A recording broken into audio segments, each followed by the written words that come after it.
한가로이 축구를 즐기던 주차장 풍경은 일순간 사망 사건의 무대로 바뀌었습니다. 현장엔 119와 경찰이 거의 동시에 도착을 했고 잠겨있던 문이 열리면서 차량 안의 모습이 온전히 드러났습니다. 운전석 의자를 완전히 뒤로 젖힌 채 잠든 듯 누워있는 여성은 턱 주변이 검부르게 변해 있었고 이미 숨진 상태였습니다. 사망한 여성은 43살의 정수연 씨. 너무도 젊은 나이에 안타까운 죽음이었습니다. 당시 유족들은 그녀의 죽음을 사고라고 생각했다고 합니다. 엄마가 예전부터 그 약을 계속 먹고 있었는데 그 약 성분이 굉장히 센 약이거든요. 먹으면은 사람이 그 취기가 올라오는 정도? 그렇게 센 약이라서 그 먹고 차에서 잠이 들어서 그렇게 된 게 아닌가. 실제 차량 안에서 약봉지가 발견이 됐습니다. 고인은 평소 편두통이 극심해 종종 약을 먹어왔다고 합니다. 단순 질식 사망 사고 현장으로 봐도 전혀 이상한 점이 없었던 차량 안의 모습. 하지만 그 현장을 사고가 아닌 사건의 무대로 의심한 이가 있었습니다. 당시 수사를 맡았던 광양경찰서 형사는 정수연 씨의 죽음이 뭔가 석연치 않다는 인상을 지울 길이 없었다고 말합니다. 계속 중요한 것이 약간 끈적하고 있었고 일반 사람들이 보기에는 몰라 배우고 있더라고요. 시신을 살피던 중 끈자국으로 보이는 흔적을 발견했다는 겁니다. 목주름으로 착각할 만큼 얇은 것이었습니다. 이렇게를 비슷하다고 다 알고 있지만 제가 알고 있는 하나도 흠집이 있습니다. 목에 상한 길이 있는데 그거는 보니까 하나 있습니다. 수사팀장이 확신을 갖는 데는 사건 현장을 가장 먼저 본 119 구조대원의 기억도 한몫했습니다. 그때 가장 기억에 남을 만한 이유로는 제가 입사한 지 얼마 안 돼서 그런 경우였던 것 같습니다. 용 개방은 안 되니까 이제 파괴를 했어요.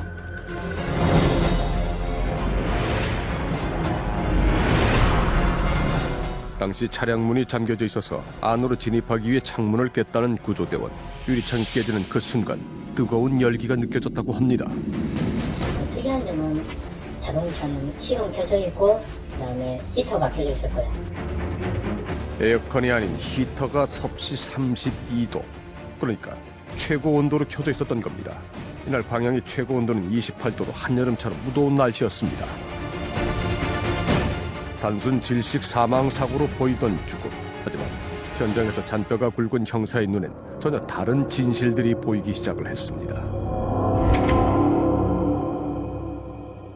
누군가 그녀를 살해했고 범행 뒤 진실을 감추기 위해 현장 상황을 연출했을 것이다. 그렇게 타살이 질식사고로 위장됐을 가능성을 의심한 형사. 그의 직감은 부검 결과 사실로 드러났습니다. 고인의 사인은 경부 압박 질식사, 끈 종류에 의한 목조름으로 사망에 이른 것이었습니다. 이게 끈자국이에요. 이렇게. 주름하고 같이 겹쳐 있다고. 근데 보면 이쪽 끈자국이 이렇게. 그러니까 거의 평행하게 간다. 이렇게. 직접 사인은 끈으로 인한 것이지만 끈의 위치와 상관없는 양 턱 끝에서 출혈도 발견이 됐습니다. 손으로 인한 목졸림 때문입니다. 법의학적으로는 이건 끈에 의한 목졸림과 손에 의한 목졸림이 같이 작용했었던 것이 있다. 그러나 그 선후가 또는 동시인지 이것은 구분할 수 없다는 거죠. 고인의 목에 남은 두 개의 흔적. 범인은 손과 종류를 알 수 없는 어떤 끈을 이용해 정수연 씨를 살해했던 겁니다. 하지만 고인이 반항한 흔적은 전혀 없었습니다. 부검 결과 몸 안에선 다양한 약 성분들이 발견이 됐습니다. 그중엔 신경안정제 성분도 있었습니다. 그녀가 약을 먹은 뒤 끈으로 살해당했을 가능성이 있다고 부검 결과는 말해주고 있습니다. 그날 정수연 씨 차량에 동승했던 그 사람은 대체 누굴까? 사건이 벌어진 현장은 전남 광양의 도심에 위치한 주차장입니다. 버스터미널 건물에 달린 것으로 2009년엔 무료로 운영이 됐습니다. 오가는 사람이 제법 있을 법한 장소. 하지만 사건의 목격자는 없었습니다. 그 밑에서 발견이 됐는데 예. 저기 위치면 사람들이 왔다 갔다 하면서 좀 눈에 띄는 장소입니까? 아니면 아니. 예? 아니. 사람이 별로 왕래를 안 해요. 차 안에서 무슨 일이 일어나면 몰라요. 지금 뭐 보시다시피 터미널 간다는 여기 가까 뭐 누가 뭐 갑니까? 그 안 가죠 그 사람이. 탁 트인 장소지만 터미널 건물과 동떨어져 있어 사람들의 눈길이 닿지 않는 곳입니다. 그날 정수현 씨는 무슨 이유로 이곳에 오게 된 걸까? 우리는 정수현 씨와 가장 친한 친구를 만났습니다. 예, 그게 몇십이 있었어요. 이 넓은 파란 뭐 이렇게 다라이 같은 데 있잖아요. 담을 수 있게끔 그런 식으로 해놨더라고요. 사망 소식을 접한 직후 장례식에 쓸 영정 사진을 찾기 위해 정수현 씨 집을 방문했다는 친구. 그런데 당시 정 씨 혼자 살고 있던 그녀의 집에 텔레비전과 컴퓨터는 물론 욕실불도 켜져 있었고 매실이 손질돼 있었다고 합니다. 짧은 외출을 나선 걸로 보였답니다. 실제 경찰이 촬영한 집안 모습을 보면 숨진 정수현 씨는 이날 매실청을 만들던 중 외출한 걸로 보입니다. 아마도 식사를 앞뒀던 시각으로 추정이 됩니다. 좀 세련되게 잘 입었어요. 평상시에 외출하실 때는 항상 아니, 항상 좀 이렇게 좀 세련되게 갖춰 입고 나가는 편이에요. 늘 옷차림에 신경을 썼다는 고인. 실제 사진 속 정수현 씨의 차림새는 매우 단정합니다. 가까운 사람이 아니면 절대 평상복 차림으로 만나지 않았다는 고인. 친구는 사망 당시 정 씨의 옷차림이 반바지인 걸 보면 분명 아는 사람을 만나러 갔을 거라고 했습니다. 일요일 아침 평소처럼 음악과 함께 하루를 시작했을 그녀가 서둘러 만나러 간 그 사람은 대체 누구인 걸까? 주변인을 수사를 다 나갔어요. 동사 확인하고 내고 이거에 떨어내고 또 나무 반항조차 하지 못하고 숨진 고인 때문에 수사팀은 정수현 씨 주변의 남성들을 용의선상에 올려두고 수사를 시작을 했습니다. 한 명씩 알리바이를 확인해 가자 유력한 용의자 한 명이 수면 위로 그 모습을 드러냈습니다. 그의 이름은 김종수. 형사들에겐 이미 낯익은 인물이었습니다. 그는 숨진 정수현 씨가 근무하던 회사의 사장이었습니다. 형사들이 처음 그를 본 때는 정수현 씨 사망 당일 그가 현장을 찾아왔기 때문입니다. 고인이 마지막으로 통화를 한 인물이 사장 김 씨인 걸 확인한 뒤 몇 차례 그를 조사한 적도 있었습니다. 그냥 저희가 서울에 있는 그 디지털 보건업체 핸드폰을 보냅니다. 그랬더니 그 사건 당일에 밖에 나와서 약 줄 테니 약을 준다는 문자가 나와요. 기증된 생각은 문자였을 겁니다. 오전 10시 35분 이전에 수신된 메시지가 모두 삭제된 채 발견된 고인의 휴대전화. 디지털 복원을 하자 지워졌던 진실이 복구가 됐습니다. 오전 8시 47분부터 연이어 3통의 문자를 보내온 이는 바로 사장 김종수 씨였습니다. 경찰은 문자를 보내고 얼마 뒤 정수현 씨를 만난 그가 그녀를 살해한 걸로 추정했습니다. 자신의 흔적을 지우기 위해 문자까지 삭제한 걸로 보고 사장 김 씨를 긴급 체포한 경찰. 그런데 예상치 못한 일이 벌어졌습니다. 혹시 관련이 됐으면 현장 갔을 거 아니에요. 이렇게 불렀어. 그래서 사람들이 오긴 와요. 근데 이게 차가 저희 사람들이만 두 마리 가는 게 여기 카메라가 있어요. 카메라. 그걸 확인했어요. 사무실. 그들이 차고 간 거예요. 사무실 보안 시스템을 통해서도 사장 김 씨의 알리바이가 확인됐습니다. 사건이 일어난 걸로 추정되는 2009년 6월 14일 오전 시간. 피해자 정수현 씨 곁에 사장 김 씨가 있었던 걸로 확신했던 경찰은 그를 용의선상에서 제외시켜야 했습니다. 수사팀은 길을 잃었고 그렇게 주차장 살인 사건은 다시 원점으로 돌아왔습니다.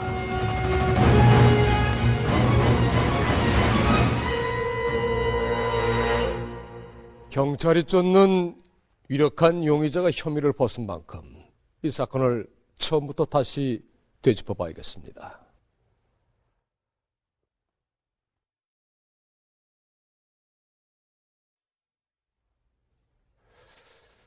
사건이 일어난 장소는 광양 중심에 있는 한 주차장입니다. 버스터미널 건물에 붙어 있어 그 규모도 제법 큽니다. 그렇다면 범행이 일어난 시각은 언제인 걸까요?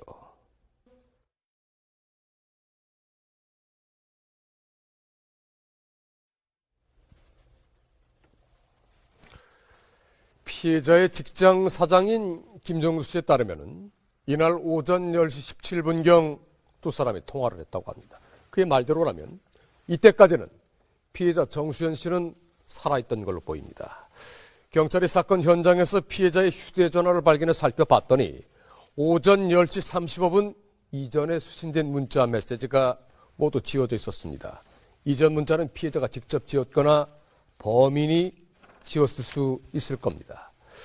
10시 35분 이후에 온 문자들만 남아 있었던 거는 이땐 피해자가 더 이상 문자를 삭제할 수 없는 상태, 즉 사망한 뒤거나 범인이 현장을 떠났기 때문으로 추정해 볼 수가 있습니다.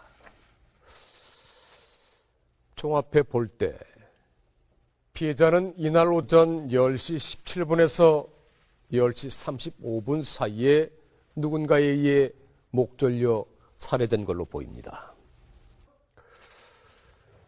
범행이 일어난 시간과 장소를 보면은 목격자가 있을 법도 한데 전혀 없습니다. 범인을 특정할 만한 물증도 발견되지 않았습니다. 때문에 사실상 유일한 단서인 이 문자를 다시 살펴보려고 합니다.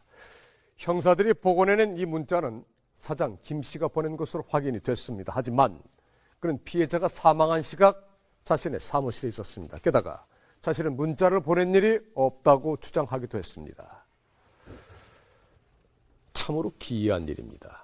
그가 보낸 적이 없다는 문자가 어떻게 고인의 휴대전화에 수신되어 있었던 걸까요? 하지만 확실한 건 이 사건의 시작과 끝에는 이 문자가 있다는 점입니다. 피해자는 이 문자를 받고 외출에 나섰다가 살해됐고 살인범이 현장을 떠나던 그때 이 문자는 삭제되어 있었습니다. 사건과 깊이 연관돼 보이는 이 문자를 좀 더 살펴볼 필요가 있어 보입니다.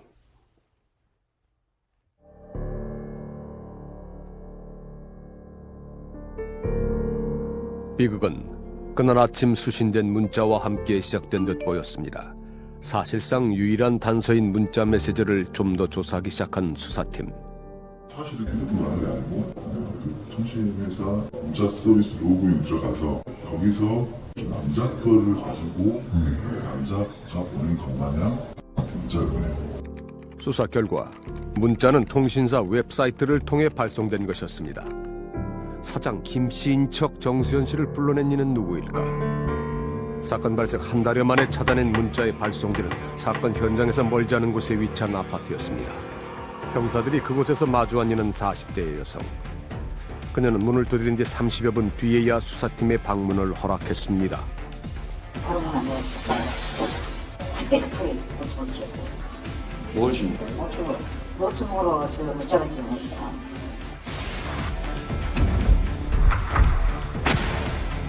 주차장 살인사건의 용의자가 바뀌는 순간이었습니다. 40대의 안경희 씨. 체포 당시 그녀가 살고 있던 아파트는 사장 김 씨의 소유였습니다. 그 남자 주변 수사해보니 둘이 말고 또 애인이 있고 친구하고 둘이 딸도 하나 있었어요. 저는 아예 느낄 뻔했어요. 사장 김 씨의 내연녀였던 안 씨는 체포된 뒤 이틀 동안 먹지도 자지도 또 화장실도 가지 않고 침묵했다고 전해집니다. 그러던 그녀의 태도가 180도 바뀐 것은 법원으로부터 구속영장을 받던 날 잠시 들렀던 담당 검사의 방이었습니다. 참여했어요. 어떤 분들 외출했어요? 자기가 문자 보냈고 만났고 그날 담당 검사의 방에서 사장 김 씨와 마주친 안 씨. 검사의 배려로 잠시 둘만의 시간을 가진 뒤 경찰서로 돌아온 그녀는 범행을 자백하기 시작했습니다. 그게 사귀는 중간에 를 사귀니까 내가 이거를 시샘을 해서 시기적으로 해서 화를 냈다. 지금 그 스토리에 충분하니까 자백을 가죠. 유부남인 사장 김 씨를 만나 이혼한 뒤에 김 씨의 아이까지 낳은 안 씨는 김 씨가 바람을 필까 걱정이 많았다고 합니다. 그래서 2009년 1월 김 씨 몰래 통신사 사이트에 가입한 뒤 그의 문자를 지켜봐 왔는데 어느 날부터 숨진 정수현 씨와 사장 김 씨가 가까워지기 시작했다는 겁니다. 특히 사건이 일어나기 전날 두 사람이 사장 김 씨의 형님 집을 방문한 걸 알게 돼 화를 참을 수 없었다는 안 씨. 아이까지 낳은 자신의 존재는 가족들에게 숨기면서 입사한 지 한 달 된 정 씨를 살뜰히 챙기는 것에 질투를 느꼈다고 했습니다. 이제 그 전부터 문자 내고 확인해 보니 이거 보낸 문자가 아닌 문자가 그 전에도 보낸 내용 나와요. 그녀가 고백한 그날의 진실은 이렇습니다. 사건 당일 오전 8시 47분 사장 김 씨인 척 첫 번째 문자를 보냅니다. 애기 엄마, 즉 자신을 만나 약을 받으라는 두 번째 문자. 답장을 하지 말라는 당부도 합니다. 그 뒤 걸어서 5분 거리의 약속 장소로 가 정수연 씨를 만났고 잠시 얘기를 나누자 정해 인근 주차장으로 향했다는 안 씨. 챙겨온 약을 주자 숨진 정수연 씨는 의심 없이 받아 먹었다고 합니다. 조심스럽게 사장 김 씨와 가깝게 지내지 말라고 당부를 하던 중 말싸움이 났고 그만 우발적으로 정 씨를 살해했다는 게 안 씨의 자백 내용이었습니다. 그녀는 자백을 하던 중 수사관을 대상으로 직접 살인의 순간을 재현하기도 했습니다. 안 씨는 자신의 양손을 이용해 피해자의 목을 졸라 살해했다고 설명했습니다. 약도 무슨 약도 제가 받은 것까지 다 확인했어요. 자신이 처방받은 신경안정제 성분의 알약을 고인에게 줬다고 진술한 내연녀 안 씨. 실제 부검 결과 고인의 혈액과 위 내용물에서는 그 알약과 관련된 성분인 알프라졸람이 검출되기도 했습니다. 알프라졸람도 뭐 우울증에도 일부 쓰기도 하는데 보통 많이 쓰는 건 신경안정제, 수면제로도 쓰기도 해요. 검찰은 숨진 정수연 씨가 수면제 역할을 하는 알약을 먹은 뒤 의식을 잃어 사망 당시 반항하지 못한 걸로 추정했습니다. 자백에 이어 뜻밖의 고백까지 했다는 안 씨. 2004년 갑작스레 식물인간이 됐던 최현숙 씨에 관한 얘기였습니다. 최 씨는 사장 김종수의 아내입니다. 시간 가지고 되게 한번 보였잖아요. 좀 이런 해서 되게 들었다. 그래가지고 내가 한번 근데 그냥 뭐라고 자기 기억나서 하고서 질투심 때문에 사장 김 씨의 아내를 살해하려다가 실패했다는 충격적인 자백. 과거 우리는 최현숙 씨를 만난 적이 있습니다. 식물인간 상태였던 그녀가 기적적으로 의식을 되찾은 후였습니다. 지금 안 좋으신 곳은 어디가 안 좋으세요? 안 좋은 것은 머리부터 발끝까지 눈이 안 보이고. 눈이 안 보이고. 정수연 씨가 살해되기 5년 전인 지난 2004년 7월 27일 사장 김 씨 아내 최 씨는 의식을 잃은 채 발견됐습니다. 숨을 쉬지 못해 뇌로 산소가 공급되지 않았고 이 때문에 식물인간 상태가 된 최 씨. 어떤 힘에 의해 기관지가 망가졌기 때문입니다. 4년여 만에 의식을 되찾은 최 씨는 사고의 원인을 찾기 위해 국립과학수사연구원을 찾았습니다. 사라진 기억을 복원하기 위해 최면 수사를 받기로 한 겁니다. 최면 의자에 앉아 천천히 그날 밤의 기억을 떠올린 최 씨.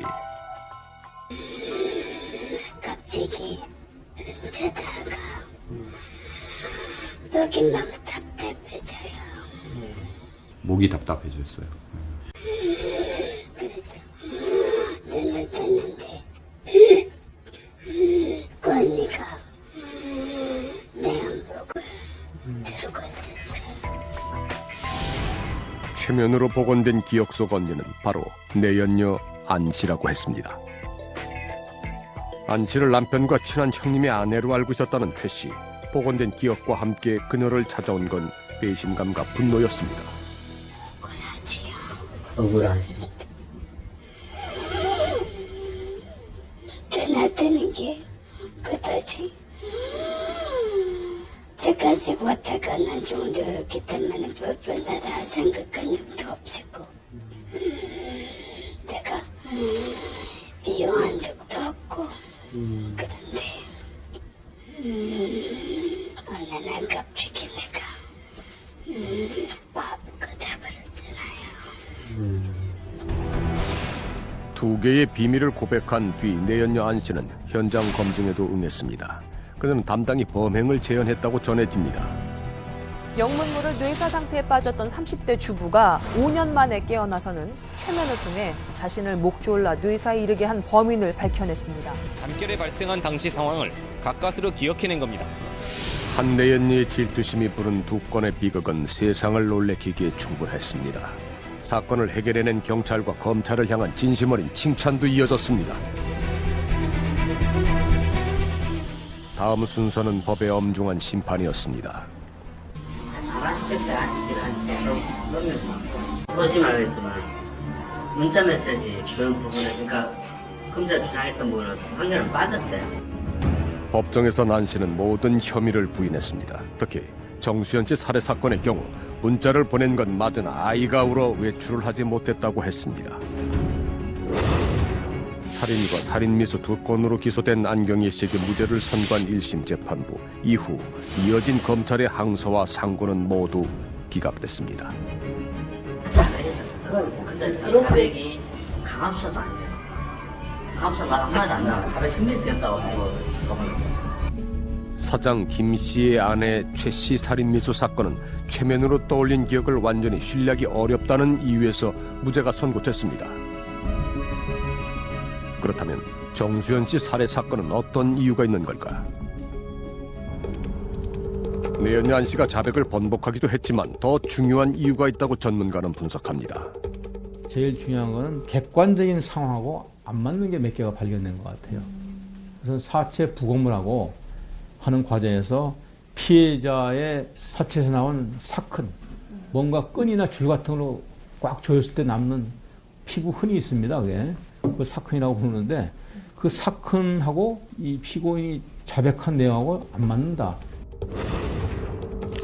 안 씨는 손으로 목을 졸라 정수연 씨를 살해했다고 자백했고 그녀의 말대로 시신에서 손으로 인해 발생됐을 법한 출혈이 발견이 됐습니다. 문제는 정 씨의 직접 사인은 종류를 알 수 없는 끈에 의한 목졸림입니다. 손으로 범행을 했다고 자백하던 안 씨는 검찰에 계속되는 추궁에 비닐봉지로 목 졸라 살해했다고 말을 바꿉니다. 하지만 시신의 목에 남은 사큰은 비닐봉지로는 만들 수 없는 흔적이었습니다. 또 하나 나타나는 정황은 그 차량에 급히 범행하고 자기도 경황이 없어서 문도 못 닫고 에어컨도 조정 못 했다는데 그 나중에 실제 나타난 차량 상황은 다르잖아요. 정수연 씨는 자신의 차 안에서 발견됐습니다. 당시 차량의 문은 잠겨져 있었고 시동은 켜져 있었으며 히터는 최고 온도로 설정돼 있었습니다. 하지만 검찰 조사에서 안 씨는 차량의 히터를 조작하거나 차량의 문을 일부러 잠근 적이 없다는 진술을 했던 겁니다. 재판부는 안 씨가 숨진 정 씨에게 문자를 보냈다는 사실만으로 사건 당일 두 사람이 만났고 이후 범행이 이루어졌음을 단정하기 어렵다고 봤습니다. 검찰이 제시한 증거가 부족하다는 뜻이었습니다. 또 재판부는 내연녀 안 씨가 사장 김 씨와 숨진 정수연 씨의 관계를 의심해 감시해왔다는 점은 인정했습니다. 하지만 그 정도의 의심을 살인을 저지른 동기로 보는 건 무리가 있다는 판단이었습니다. 그렇다면 범인은 대체 누구인 걸까? 2009년 6월 14일 병원 앞으로 나오라는 문자를 받은 직후 피해자가 집을 나섰다면 그녀는 도심을 가로질러 약속 장소인 병원을 거쳐 이곳 주차장까지 왔을 겁니다. 오전 9시가 조금 넘은 시각으로 추정이 됩니다. 적어도 약속 장소인 병원 앞에서부터는 혼자가 아니었을 정수연 씨. 병원과 사건 현장인 주차장 사이에는 적지 않은 수의 CCTV가 설치되어 있습니다. 집에서 나오는 그 통로의 CCTV는 이미 그때는 일주일짜리 했어요. 일주일짜리. 고등학교도 폐쇄돼가지고 없었잖아요. 나는 그 사거리 교통카메라는 피해자도 못 잡았어요. 정말 맞아요. 그런 같은 게 있어요. 그래서 그 피해자를 어떻게 들어왔는지 저 깜빡 놀랐다고.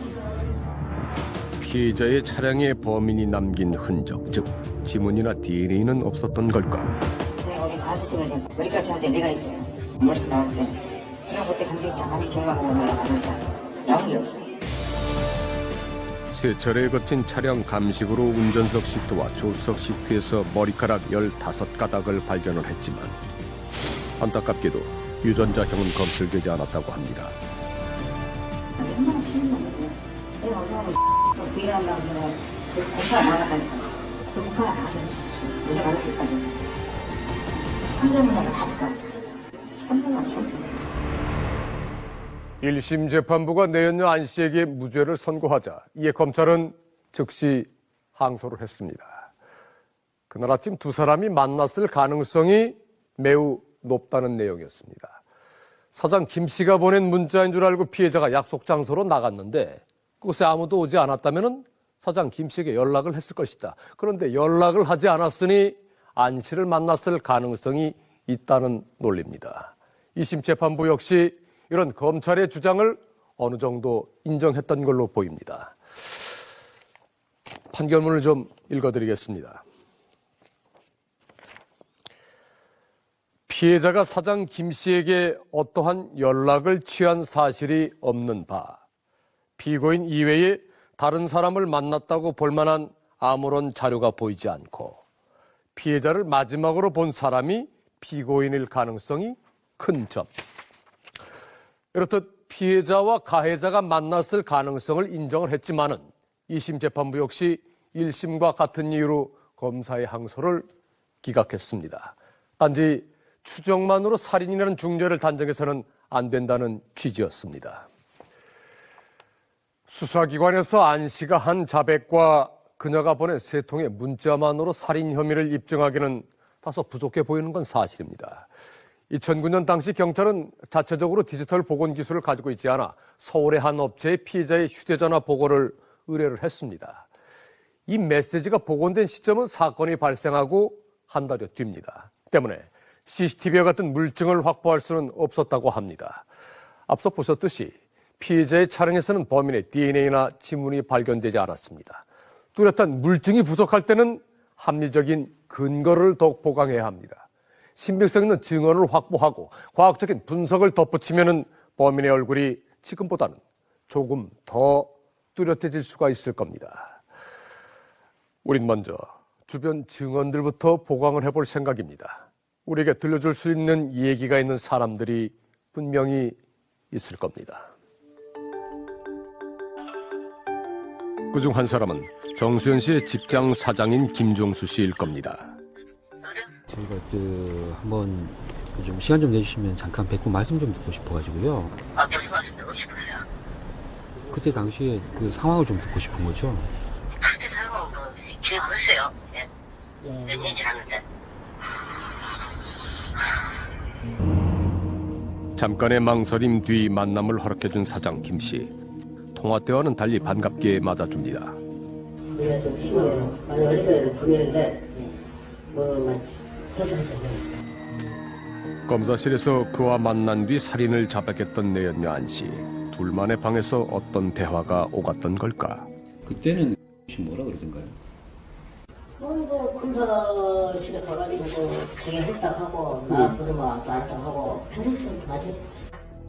재판이 끝난 뒤 내연녀 안 씨와의 관계를 깨끗이 정리했다고 합니다. 나를 알아가지고 저렇게 않았을까. 우리 직원이 아니었으면 평범한 생활을 하고 있었으면 그러지 않았을 건데. 하고 선생님하고 남녀 관계 아무도 없어요. 라고 의심을 전혀 아무도 없었어요. 전혀 그런 건 없었어요. 결과적으로는 그 상황을 괜히 막 좀 오해하고 좀 어떻게 보면 질투하고 막 그런 거네요. 그런 것 같아요. 가 그랬을 거라고는 생각 안 하세요?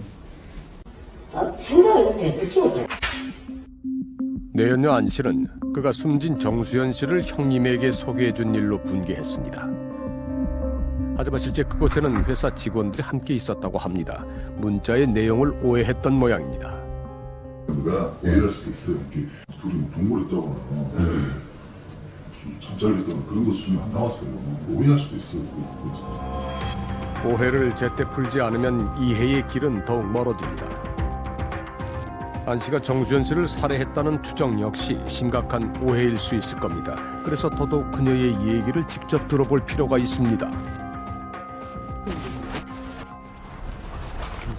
SBS에서 공직이라고 하는데 또 다른 말고 예전에 있었던 제 사망권 때문에 제가 좀 취재를 하는데 선생님 말씀을 좀 듣고 싶어서 저도 처음에는 억울해서 해볼까 했는데 오해와 억울함을 풀기 위해 방송 출연을 고려했다는 안 씨. 제가 살인 안 했는데 살인했다고 그러죠. 저희가 듣기로는 선생님이 초반에 자백을 하셨다고 들었는데 아니요, 검찰에서 우리 양한테 강력하게 강하게 하니까 처음에는 이제 자백을 했죠. 보니까 남자들도 엄청 많지만 씨가요? 네, 남자한테 엄청 복잡했죠. 그럼 그날 문자를 보내신 거는 그거는 왜 씨가 보내는 것처럼 보내신 거예요? 아니 내가 이제 가면 이제 가을바가 싫어할까봐. 싫어할까봐? 사장 김 씨인 척 피해자에게 문자를 보낸 건 맞지만 그날 외출은 하지 않았다고 합니다. 여기 SBS 기자가 와가지고. 그런데 전화를 받은 뒤부터 안 씨의 태도가 크게 달라집니다. 그 이야기 하기 싫으니까. 너무 안 했어요. 딱히 한 말씀 해주세요. 아니, 됐어요. 방송을 하시면 하시고, 알아서 하세요, 저는. 씨 사건이나 사건하고 전혀 관련이 없으니까? 관련이 없어요. 제가 사건하고 애를 낳았어요. 그걸 어떻게 그 애를 그래놓고 애를 낳겠어요. 그것만 상식적으로 그것만 생각을 해보세요. 근데 왜 자백은 다 하신 거예요?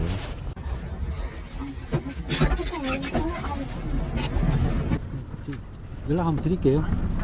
그날 약속 장소에 나가지 않았다는 그녀의 말은 사실일 수도 있습니다. 그렇다고 해도 의문은 남습니다. 약속 장소에 아무도 오지 않았다면 숨진 정수연 씨가 사장 김 씨에게 연락을 했을 텐데 그러지 않았기 때문입니다.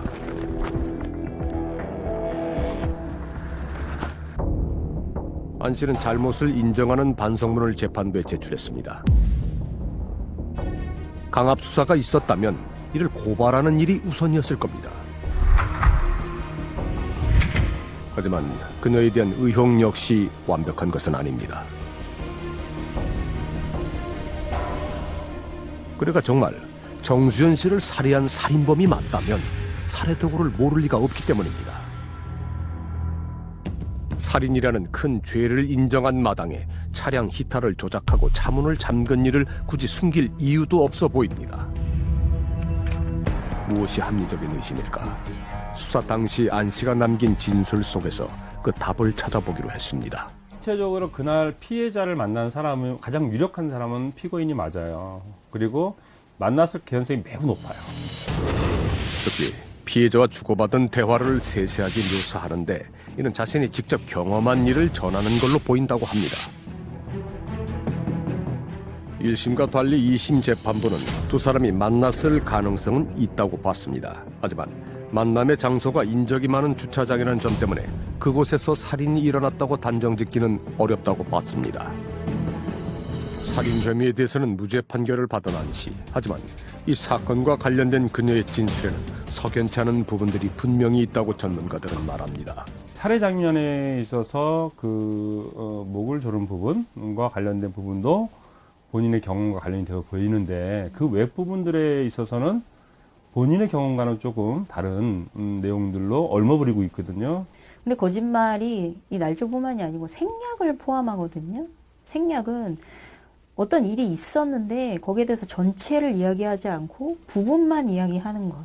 근데 사실은 이것도 거짓말에 포함이 되거든요.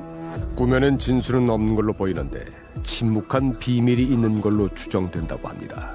사라진 퍼즐이 있다면 그것은 어떤 얘기인 걸까? 우리는 그 답을 고인에게 들어볼 생각입니다. 한 사람의 습관은 때론 많은 걸 증언하기 때문입니다. 생전 전수연 씨는 틈만 나면 습관처럼 이곳을 찾았다고 합니다. 이런저런 이유로 부모와 헤어진 아이들이 머무는 시설입니다. 돈도 들고 힘도 들어 주로 단체들이 많이 오는 봉사활동. 그래서 더욱 그녀의 존재가 돋보였다고 합니다. 96년도부터 이렇게 우리 성신원하고 인연이 돼가지고 이게 봉사활동을 꾸준히 하셨거든요. 큰돈을 벌지 않으면서도 틈만 나면 아이들 먹일 음식을 양손 가득 들고 나타났다는 정수연 씨. 그냥 왔다 갔다 하는 것으로만 끝나는 게 아니라 이제 아이들의 부분에 있어 굉장히 관심도 많이 가지시고 또 우리 행사할 때 같이 참여도 하시고 10년이 넘는 그 긴 시간 동안 거르지 않고 매달 2번씩 이곳을 찾아와 아이를 품었던 고인. 예쁘다 집이. 우리도 여기 가고 싶지. 여기 빨간 지붕이랑 예쁜 잔디밭이랑 바다가 있는 데로 가고 싶지. 마음을 나누고 사랑을 전하는 이 일은 그녀의 몸과 마음에 깊이 밴 습관과도 같은 것이었을 겁니다. 정수연 씨에게는 누구도 말릴 수 없는 습관이 하나 더 있었다고 합니다. 누나는 운전하고 다닐 때도 뭔가 물건이 따끈따끈거리거나 그러면 신경 써서 차 세우고 그걸 소리 안 나게 정리를 해야 되는 성격이에요. 우리는 뒷좌석에 뭐 하는 거 이런 것도 좀 그냥 이렇게 떨려 놓는 스타일이잖아요. 걔는 뒷좌석에 하나 놔도 이렇게 놓는 스타일이에요. 정리를 하는 스타일이거든요. 엄청 깔끔해요. 요만한 소품 하나도 먼지 하나 없이 이렇게 딱 정렬이 되는 그런 성격이에요. 그러면 이게 조금 마음 아프실까봐 보여드리기가 조금 애매한데 사진 하나 좀 보여드리고 여쭤볼 게 있는데. 발견 당시 정수연 씨의 차량 내부 모습을 보여줬습니다. 아니에요. 예? 아니에요. 얘 이렇게 놓고 있지 않아요. 강박관념처럼 이렇게 널브러지는 걸 잘 못 봐요. 정리를 해갖고 다녀요. 뭐든. 그게 평소의 모습이군요. 예. 근데 그 뒷좌석은 평소의 모습이 아니에요. 화장지와 음료수 병들이 어지러이 놓여있던 차량 뒷좌석. 고인의 습관을 잘 아는 남동생 역시 사진을 보고 놀라워합니다. 낯서네요. 그 당시에 현장 사진을 봤으면 분명히 저는 의심을 했겠죠. 이상하다. 평소와는 다르다고 얘기했을 텐데. 우리가 차량의 뒷좌석 모습을 수상하게 바라본 이유는 트렁크 내부가 찍힌 사진 때문이었습니다. 잘 보이지 않는 공간까지도 반드시 정리하는 사람이라면 습관처럼 뒷좌석도 정돈했을 것이기 때문입니다. 그 FBI에서 수사 단계 이야기를 할 때 꼭 이제 범죄를 평가하는 단계에 들어가는 부분이 스테이징이거든요. 그러니까 현장을 눈에 보이는 있는 그대로 믿어야 할 것인지 아니면 이 현장이 누군가의 의도를 가지고 계획적으로 그 조작된 현장은 아닌지를 평가하는 단계가 분명히 수사 단계에 거쳐야 될 이제 중요한 단계예요. 일단은 차 안의 어떤 상태가 피해자분이 평소 차량을 타고 다니던 상태와는 너무나 확연히 누가 봐도 이상할 정도의 상태인데다가 지금 피해자분이 차량 안에서 발견된 그 자세를 보면 이것은 질식사한 사람이 사망하고 그대로 방치되었다라고 볼 수 없는 자세거든요. 인위적으로 시신을 그 배열을 해놓은 상태예요. 망자는 생전의 습관을 통해 사건 현장이 범인에 의해 연출됐었음을 말해주고 있는 걸까? 숨진 정수연 씨가 남긴 또 다른 단서는 시신입니다. 법의학자는 시신에 남은 몇 가지 흔적들에 주목할 필요가 있다고 조언합니다. 우리가 보통 격렬하게 저항하는 경우에는 목의 끈이 흔들리면서 많은 목 쪽에 표피박탈을 일으키는데요. 이게 이제 흐트러지지 않았습니다. 이 말은 일단 저항이 불가했다라고 판단해야 될 것 같습니다. 검찰은 체내에서 발견된 약성분을 근거로 그녀가 약을 먹고 의식을 잃은 걸로 추정했습니다. 하지만 혈중에서 발견된 양, 즉 약효가 발휘된 양은 매우 적었습니다. 의식이 있었을 가능성이 높은 겁니다. 의식이 있었다면 왜 저항하지 않은 걸까? 그 이유를 설명해주는 것이 고인의 목에 남은 두 개의 흔적이라고 합니다. 하나는 목 중앙을 가로지르는 사건이고 또 하나는 손으로 졸린 흔적인 양턱 끝쪽 출혈입니다. 뒤에서 목을 끈으로 조르고 예를 들면 어떤 목에 다른 힘이 가해졌다면 2명 이상이 있었다고 봐야 되겠죠. 한 명은 뒤에서 하고 그렇습니다. 다른 한 명은 제압을 하면서 목에 손으로 힘을 가했다면 더더욱 말이 되는 게 움직임이 없었다는 것. 법의학자 역시 범행 당시 차량 안의 모습은 발견 당시와 달랐을 거라고 추정을 합니다. 고인이 시신을 통해 하고자 하는 말은 뒷좌석에 탄 존재에 관한 것일까? 고인의 몸에서 발견된 흔적은 범인의 행동이 남긴 결과물입니다.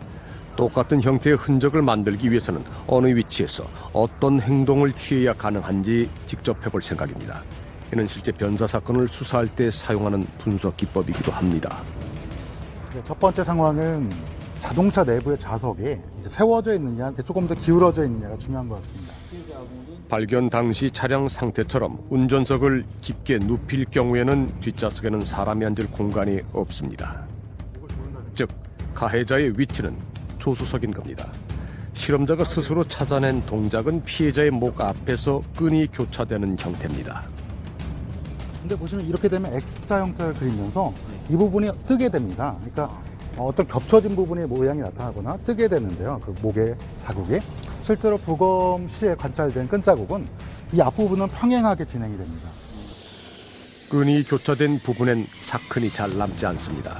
실제 고인의 목에서 발견된 사큰은 목 중앙을 반듯하게 가로질러 가다가 양쪽 귀를 지난 뒤에 말끔하게 사라지는 형태입니다. 고인의 뒤쪽 목에서는 사큰이 발견되지 않았습니다.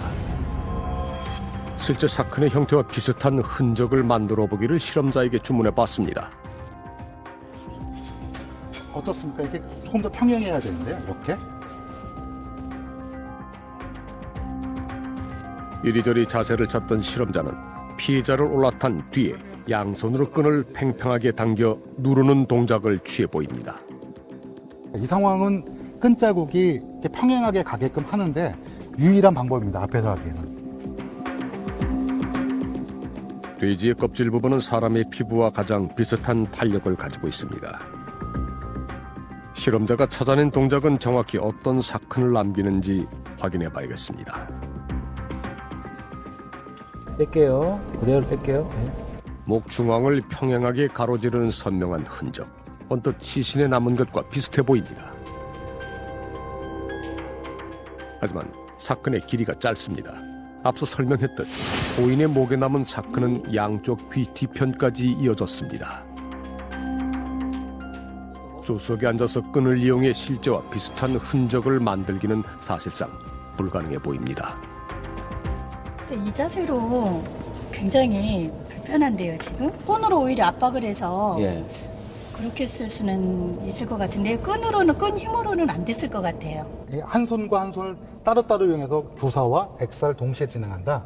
이 자체가 굉장히 비이성적이고 실제로 패턴도 보시면 나오겠지만 끈자국이 이렇게 X자로 묶이는 지점이 앞쪽에 있어야 되거나 옆쪽에 있어야 되는데 여러 차례 실험을 해본 결과 실험자는 끈을 교차시키는 부분을 자신 쪽에 위치하도록 합니다.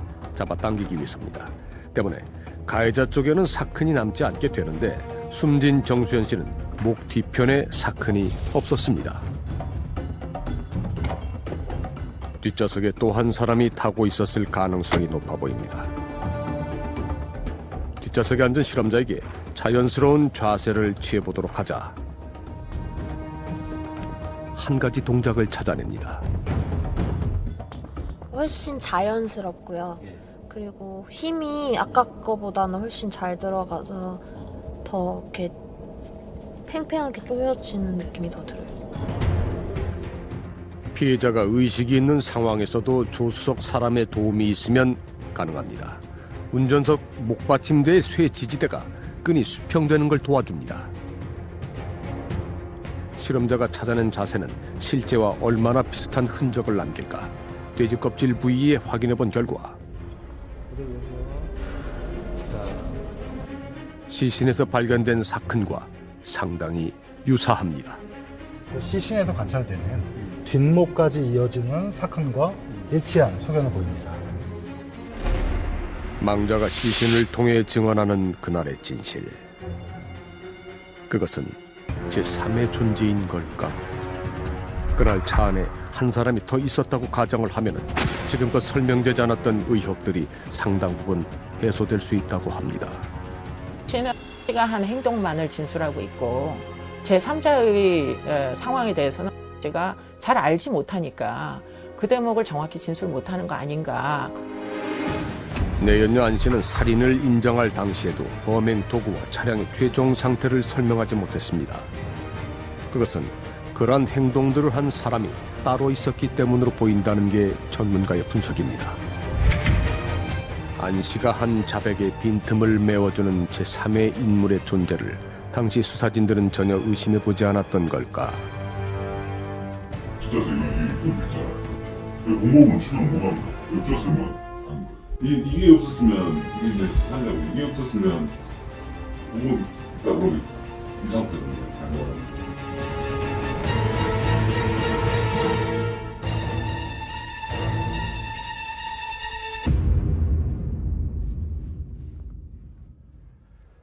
발견 당시 운전석의 의자가 뒤로 완전히 젖혀져 뒷좌석 일부를 덮고 있었고 또 조수석 뒤편에는 짐이 잔뜩 쌓여 있었습니다. 이 때문에 제3의 인물이 동승했을 가능성을 배제했다는 게 당시 수사를 진행했던 관계자의 설명입니다. 수사 초기 범인이 현장을 연출했을 가능성을 검토하지 못한 점은 못내 아쉬운 부분입니다.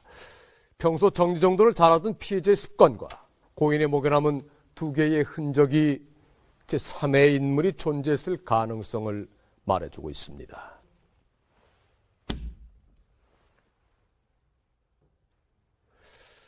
실제 사건 현장에 한 사람이 더 있었을 경우를 가정할 때 이해하기가 힘들었던 난 씨의 자백이 한층 이해되는 면도 있습니다. 수차례 실험을 통해 우리가 확인할 수 있었던 건 피해자를 숨지게 만든 직접적인 사인, 즉 끈을 이용해 목을 조른 사람은 차량의 뒷좌석에 앉았을 가능성이 높다는 점입니다. 안 씨는 그날 자신은 조수석에 탔다고 일관되게 증언해 왔습니다. 안 씨의 단독 범행으로 세상에 알려졌던 광양 중마버스 터미널 주차장 살인 사건. 지금부터가 이 얘기의 진짜 시작입니다. 우리에게 또 다른 인물에 대한 얘기를 가장 먼저 꺼낸 이는 안 씨 본인이었습니다. 네, 자백하니까 그 사건하고도 안 맞는다고 또 가잖아요, 검사는. 그 혼자서는 그렇게 할 수가 없다고. 혼자서는 그렇게 할 수 없고. 혼자서는 그렇게 할 수 없고, 또, 다른 같이, 다른 사람 둘이서 했다고 그러면 둘이서 했고. 검찰에서 수사를 받을 당시 그녀가 했던 진술들이 제3자의 존재 가능성을 높여준다고 전문가들은 분석합니다. 특히 공범 관련하여 이야기할 때마다 적극적으로 자신이 범행을 했다라는 진술을 하고 있는 부분들 자체가 석연치 않다. 공범에 대한 질문이 있을 때마다 소극적이던 안 씨가 돌연 적극적 태도로 범행을 인정했기 때문입니다. 검찰 조사에서 내내 손으로 목을 졸랐다고 주장했던 안 씨는 공범 여부에 대해 질문을 하자 잠시 뒤 차 안에 있던 비닐봉지를 이용해 정씨를 살해했다고 진술을 바꿨습니다. 석연치 않은 그녀의 대답에 또다시 조력자에 대해 확인하려고 들자 갑자기 사장 김종수의 아내 최 씨를 죽이려 한 일이 있다고 털어놨습니다. 이날 10시간의 긴 조사 중 공범에 대한 질문을 자주 받았던 안 씨는 이후 손글씨로 자술서를 작성했는데 혼자 범행을 한 사실을 믿어달라, 공범은 없다는 것이 주 내용입니다. 이들을 보호해주고자 하는 것은 아니다라는 것을 특히 핵심적으로 강조를 여러 번 하고 있다는 것 자체가 사실은 내가 이 사람을 꼭 보호해야 된다는 것을 반어적으로 표현하고 있는 것 아닌가라고 생각이 듭니다. 애착이 굉장히 강한 사람일 가능성이 높다라고 보는 거죠. 혼자서는 그렇게 할 수 없고, 또, 다른 같이, 다른 사람 둘이서 했다고 그러면 둘이서 했고. 제3의 인물은 내연녀 안 씨가 무척 아끼는 사람으로 보이는데 거기에 또 하나의 단서를 추가해 볼 수 있다고 합니다. 여자가 약을 건네 주었다면 그렇다면 사실은 비즈니스가 끝난 거예요. 그러면 이제 헤어져서 가면 되는 거예요. 먹든 안 먹든. 피해자가 만일 경계심을 갖지 않았다면 1분이든 2분이든 차를 타고 어디 제3의 장소로 이동을 할 수 있는 상황이겠죠. 이미 안면이 있는 사람이 있었다면. 종종 사무실을 들렀던 안 씨가 사장의 내연님을 알고 있었던 정수연 씨. 그날 아침 사장 김 씨가 보낸 문자를 받은 뒤 그녀를 만나는 일이 편치만은 않았을 겁니다. 그런데 약속 장소에서 만난 뒤 자리까지 이동한 걸 보면 동행했던 제3의 인물이 숨진 정 씨와 아는 사람일 확률이 높아 보인다는 겁니다. 수사 자료를 검토한 이수정 교수는 안 씨의 진술 중 눈여겨볼 필요가 있는 대목이 있다고 했습니다. 안 씨는 검찰 신문 도중 자신의 지인과 함께 고인의 차량을 여러 차례 탄 적이 있다는 얘기를 했습니다. 남겨놓은 무엇인가 머리카락이든 증거물이 차량에서 발견되더라도 를 보호하기 위해서 그와 같은 차량에 탄 적이 있다는 진술을 하고 있는 거죠. 박지선 교수 역시 검토가 필요해 보이는 부분이 있다고 지적합니다. 안 씨가 경찰 조사를 받을 당시 면회를 온 딸과 나눈 대화를 좀 더 면밀히 살펴보라고 조언합니다. 이 대화 속에서도 안 씨의 지인이 등장합니다.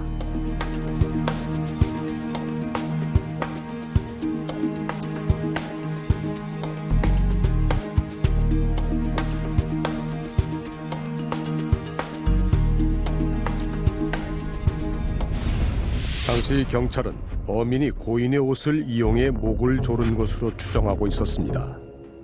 이 말은 나는 이 정보에 대해서 몰랐는데 그 사람은 알 수도 있으니까 물어봐. 과연 범행과 아무 상관이 없다면 제3자가 이 시점에서 그 제3자의 이름이 나와야 할 이유가 전혀 없다는 거죠. 검찰은 공범의 가능성에 대해 수사했으나 최종적으로는 안 씨의 단독 범행으로 판단하여 기소했습니다. 재판에서 다루지 않은 부분인 만큼 이제라도 주의 깊게 검토를 해볼 필요가 상당 부분 있어 보입니다. 7년 전 피해자 곁엔 두 사람이 있었을 가능성이 있습니다. 그들은 현장에 물증을 전혀 남기지 않았습니다. 이렇듯 단서가 많지 않은 상황에서 전문가들이 주목한 인물이 있었습니다. 바로 숨진 정수현 씨의 직장 사장 김종수 씨였습니다. 그의 진술을 분석해본 결과 사장 김 씨는 사건 해결을 도울 수 있는 중요한 사람으로 보인다고 합니다. 처음으로 참고인 조사를 받을 때 이분이 강조하시는 부분이 뭐냐면 반복적으로 강조하는 부분이 그 피해자가 사망했다는 거를 그때 처음 알았습니다. 이런 식의 대답을 많이 하거든요. 근데 사실은 아무도 이때 묻지 않았어요. 정수현 씨가 사망하기 전 마지막으로 통화를 할 당시 정 씨와 같은 기지국에 있었던 사실을 수사 쪽에 숨겼던 사장 김 씨. 사건 직후에 상황들에 대해서는 어느 정도 인지할 수는 있겠다는 생각이 들었어요. 왜냐하면 그 불필요한 거짓말을 하고 있다는 거죠. 근데 그 불필요한 거짓말이 왜 무슨 동기로 할까를 놓고 본다면 피고인이 한 것을 알고 있다 하더라도 본인은 개입되고 싶지 않은 거죠. 담당 검사가 들려준 얘기 역시 사장 김 씨가 무언가 알고 있었을 가능성을 말해주고 있습니다.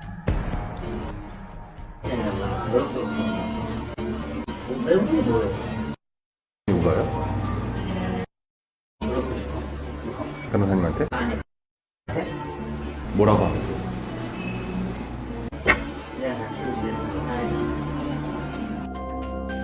살인을 자백하기 전 안 씨는 사장 김 씨와 시간을 가졌습니다. 그때 나눈 대화 속에 우리가 찾는 답이 있을지도 모릅니다. 7년이란 긴 시간 동안 답을 찾지 못한 한 사람의 죽음. 차량 안에서 범인의 흔적이 발견됐다면 이 얘기는 달라졌을 겁니다. 그런데 우리를 만난 고인의 동생은 자신이 물증을 없앴다며 눈물을 보입니다. 완전히 미치는 거죠. 내 손으로 그 중요한 증거물들을 내 손으로 없앴으니 내가 범인을 도와준 것밖에 안 되잖아요. 둘째 날일 거예요. 이제 가서 차를 이제 가족들 입회해서 자기들이 열어봐야 된다고 혹시 뭐 물건이 없어지거나 하면 또 경찰도 난처한 상황이니까. 정수현 씨가 사망한 다음 날 경찰의 호출을 받고 한 지구대를 찾아갔다는 남동생. 장례비도 걱정도 해야 되고 해서 그럼 차를 우리가 팔아도 되냐? 그랬더니 경찰 편하실 대로 하시라고. 그래갖고 바로 중고차 명의상으로 차를 줘버렸죠. 과정을 하고 난 다음에 아마 경찰이 그 살인이라고 얘기를 했던 것 같아요. 그래서 이제 뭐 경찰 멱살 잡다시피 미친 것들 아니냐고, 이게 말이 되냐고. 별다른 특이점이 없다며 사진 몇 장을 찍은 뒤 차량을 넘겨준 경찰. 짐을 모두 빼고 세 채까지의 중고 매매상에 판 뒤에야 경찰이 타살 가능성을 알려왔다고 합니다. 관련 서류를 확인해보니 정 씨가 사망한 다음 날 매매상으로 소유권이 이전돼 있습니다. 묘하게도 참으로 신기한 일은 이후에 벌어졌습니다. 차량을 판 다음 날, 그러니까 유족들이 정 씨의 짐을 차에서 모두 빼낸 다음 날 경찰이 뒤늦게 정 씨의 차량을 정밀 감식한 겁니다. 안경 때문에 눈이 너무 들어오더라고요. 그 검찰에서. 안경이?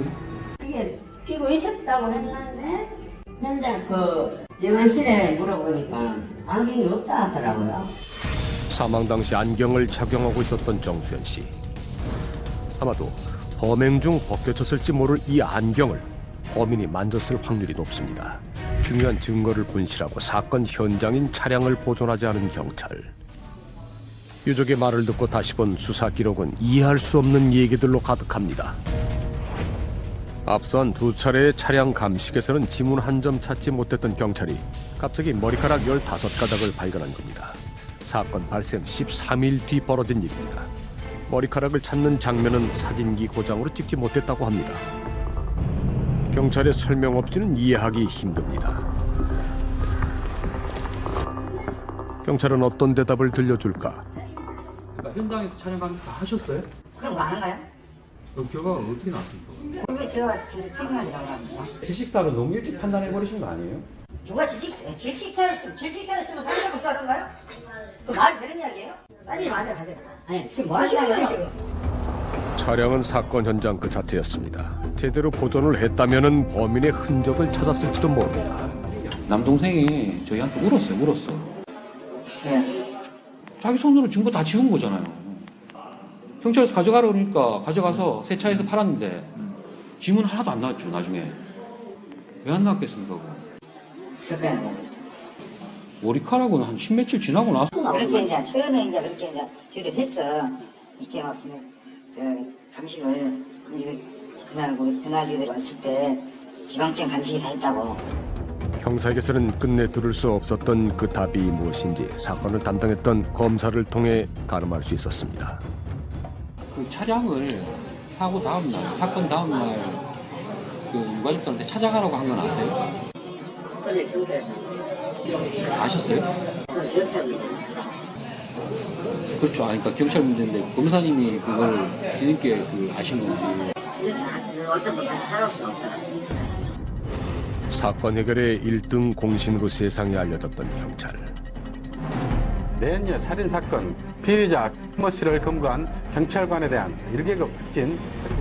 이 사건으로 해당 수사팀에 소속돼 있던 형사가 특진을 하기도 했습니다. 거기에는 유족들의 도움도 있었던 모양입니다.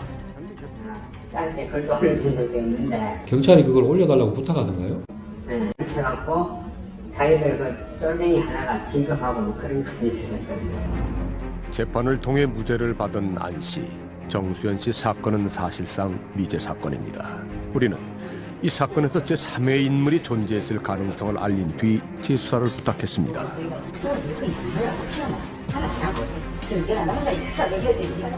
부인한테 말씀드리겠습니다. 왜안 하고 그러지 마시고, 네? 우리 지방청에 미제 사건 수사팀이 했을 수도 있을 거예요. 이다고 생각했어요. 이 사건 이를 전하게 됐습니다. 아직 범인을 벌하지 못한 이 사건은 미제 사건으로 분류돼 있을까? 미제 사건을 지금 맡은 지가 지금 2년 돼가는데 예. 공무원도 거액 버스나 그것은 미제로 분류가 돼 있지도 않거든요. 오늘 처음 제가 들은 말인데. 그러면 미제 중에요. 그 사건 중에 재판을 거친 사건들도 있나요? 없습니다. 근거가 돼버리면 미제가 남지 않거든요. 해결된 사건으로 보지 무죄를 받았다 하면 다시 미제 사건으로 분류해서 하지는 않습니다. 재판을 거쳤다는 이유만으로 재수사의 기회를 얻는 일조차 쉽지 않습니다. 그거를 미제 사건으로 분류를 하지 않는 것으로 알고 있는데 결과로 보면 같은 거죠. 결국은 가족들이 재수사를 촉구하는 의사 표현을 좀 꾸준히 적극적으로 하는 방법이 현실적인 거는 그런 정도밖에 없을 것 같고요. 법적으로 이게 어떻게 뭐 신청을 하거나 뭐 청구를 하거나 할 수 있는 방법이 있는 건 아니거든요. 어떻게 보면 증거 하나 없는 그 미제 사건보다도 해결 가능성이 훨씬 더 높은 증거들을 많이 가지고 있는데 미제 사건 전담반이 다루지 않는 그 사각지대에 놓여서 오히려 범인을 발견할 수 있는 가능성이 높음에도 불구하고 재수사의 어떤 시도조차 어려운 사각지대에 놓여 있는 사건이죠. 쉬운 길은 아닐 겁니다. 그럼에도 그 길을 끝까지 가보고 싶다고 가족들은 말합니다. 하늘에 있는 누이와 엄마에게 주고픈 선물이라고 얘기합니다.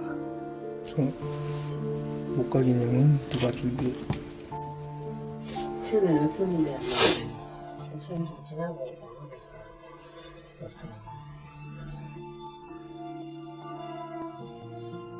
그리움을 담은 선물과 진심을 녹인 글귀가 고인의 곁을 지키고 있습니다. 그녀를 그리워하는 이들은 아직 풀지 못한 의혹 탓에 곱절의 슬픔 속에 여전히 서 있습니다. 그런 모습의 기억을 하시나요? 생각은 많이 나죠.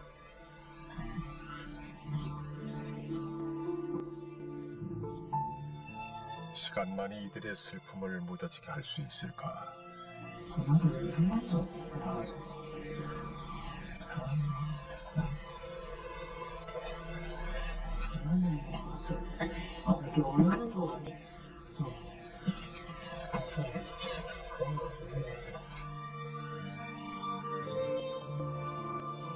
딸은 아직 엄마를 보러 오지 않았습니다. 그녀가 조금씩 미뤄둔 슬픔은 7년 동안 쌓이고 쌓여 엄마에게 오는 길마저 막아선 모양입니다. 엄마는 언제쯤 딸을 만날 수 있을까? 애처로운 이들의 기다림을 끝내기 위해서는 진실을 찾는 일이 무엇보다 절실합니다. 정수연 씨 사건처럼 재판을 했지만 피고에게 무죄가 선고된 형사사건은 얼마나 될까요? 가까이 2014년을 살펴봤더니 한 해 6천여 명이 넘는 사람들이 무죄 선고를 받았습니다. 이 말은 피고인 입장에서는 억울하게 누명을 쓸 뻔했던 일을 재판을 통해서 구제받았다고 볼 수 있을 겁니다. 그런데 말입니다. 거꾸로 생각을 해보면 그 수에 맞먹는 사람들이 피해를 입었음에도 범인을 찾지 못했다는 얘기인 겁니다. 범인을 잡지 못한 사건임에도 법정에 올려뒀던 사건들은 재수사의 기회를 쉬 얻을 수 없는 게 지금의 현실입니다. 경찰은 사건을 검찰로 송치 후 그 결과를 살피지 않고 검찰은 사건이 법원의 판결을 받은 뒤로는 돌아보지 않습니다. 물론 한정된 수사 인력의 문제도 존재하지만은 사건을 끝까지 지켜보고 재판 결과에 따라 재수사를 검토하는 책임자나 시스템이 없기 때문입니다. 그로 인해 일종의 미제 사건 사각지대에 방치되는 사건들이 상당수 존재하고 있는 게 지금의 현실입니다.